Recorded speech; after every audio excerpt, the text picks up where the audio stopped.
So one of the biggest mistakes that I made was recording too hot. I turned up the preamps and it just came smashing into the audio interface and I was clipping. And every track that I was recording in just went in red and it sounded awful. And I thought it was something wrong with the equipment. So I started buying some more things and I always had the same problem. I was clipping, and then a long time afterwards I realized that, oh, I've been doing it wrong. So I started to try to find the sweet spot on the preamps, not hitting so hard and everything, voila, boom, just went. It was a lot better to listen on. So then I found out that all my gear was okay and I was good to go on. So that was a big mistake. Number 2. I was thinking too much technique. I was thinking too much how to get the sound to be perfect, and I wasn't thinking about the music. So I made too much effort to the technical side and I forgot what I was recording. And you really could hear that in my first productions. I was so worried that my technique wasn't right and I forgot to listen to the song, what the song wanted me to do. Well, I realized this when the production was finished. I was in the mixing and everything was done. I really listened to the song and no, that's not it. So I had to go back and I had to start thinking about the music. Big mistake that I made was only thinking too technical. Don't forget that it's music, it's feelings, it's emotions. Music has to be in charge. Another thing is that I didn't rehearsal enough before I started recording. I didn't know what I was going to record. I hadn't practiced, I just put up the mic, started recording. I didn't know the lyrics. I was reading the lyrics when I sang. I forgot the chords, I had to stop. Thought that, yeah, but I really can just edit it out, do it in mix and all that shit. It doesn't work like that, because if you don't catch a good performance, you don't have anything. So performance is king. So I started to practice and then record. And that is some of my best takes, and I still do that.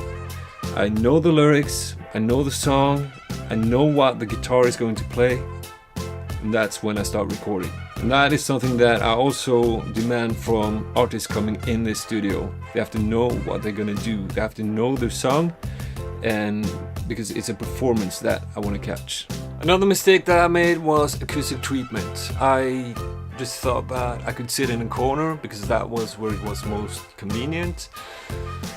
And I thought that I could use the spare room that I had, that I can use to anything else. So I started out there.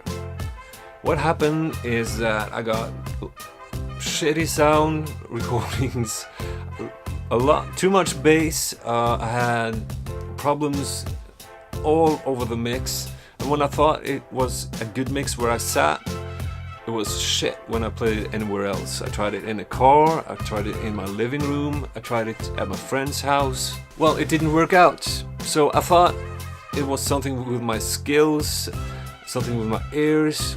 I couldn't find out what was wrong. And then I learned about acoustic treatment. So acoustic treatment is so important, and it really doesn't have to cost you anything if you build it yourself. There's a lot of videos out online on YouTube how to build acoustic treatment. Everything that I have is self-made. See this behind me? It's a wooden frame with rock wool inside and fabric just put on the outside, and it helps. In the corners I have bass traps. Up here I have a cloud that's hanging over the mixing position. It really gives me the environment I need to do great mixes. There are some sort of problems in this room, but I know of them and they're not big. But if I take all this treatment out of the room is useless for me. I need all this treatment. And also mixing in headset isn't the same as mixing on your studio monitors.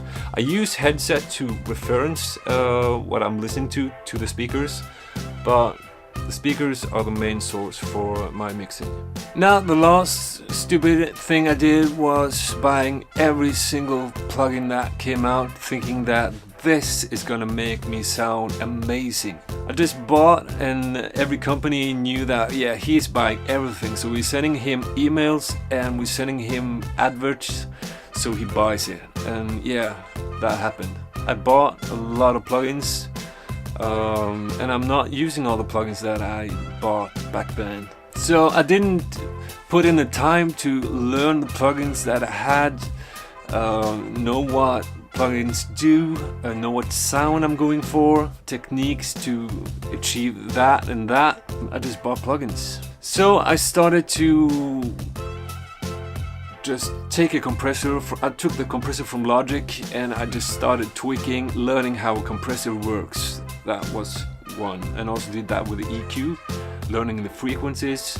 Also took the stock delay, stock reverb, and just began there.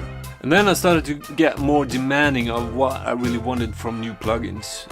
What is it about that plugin that's gonna make me mix it better, or make something easier for me, or is it something there? Is it a color? Is it something that I need?